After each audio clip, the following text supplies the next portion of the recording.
آپ صلی اللہ علیہ وسلم نے فرمایا فجر اور اشراق، عصر اور مغرب اور عشاء کے دوران سونے سے باز رہا کرو۔ نمبر 2، آپ صلی اللہ علیہ وسلم نے فرمایا بدبودار اور گندے لوگوں کے ساتھ نہ بیٹھا کرو۔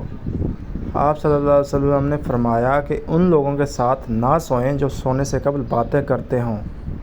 آپ صلی اللہ علیہ وسلم نے فرمایا بائیں ہاتھ سے نہ کھاؤ۔ آپ صلی اللہ علیہ وسلم نے فرمایا منہ سے کھانا نکال کر نہ کھاؤ۔ آپ صلی اللہ علیہ وسلم نے فرمایا اپنے کھانے پر اداس نہ ہوا کرو، یہ عادت ہمارے اندر ناشکری پیدا کرتی ہے۔ آپ صلی اللہ علیہ وسلم نے فرمایا گرم کھانے کو پھونک سے ٹھنڈا نہ کیا کرو۔ آپ صلی اللہ علیہ وسلم نے فرمایا اندھیرے میں مت کھاؤ۔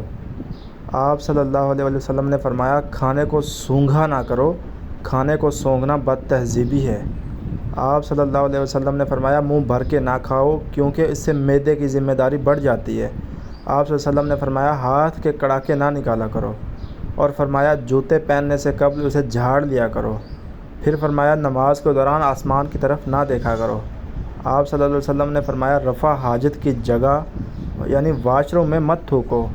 آپ صلی اللہ علیہ وسلم نے فرمایا لکڑی کے کوئلے سے دانت صاف نہ کیا کرو۔ آپ نے فرمایا اپنے دانتوں سے سخت چیز مت توڑو، اور آپ نے فرمایا ہمیشہ بیٹھ کر کپڑے تبدیل کیا کرو۔ آپ صلی اللہ علیہ وسلم نے یہ بھی فرمایا کہ دوسروں کے عیب تلاش نہ کیا کرو۔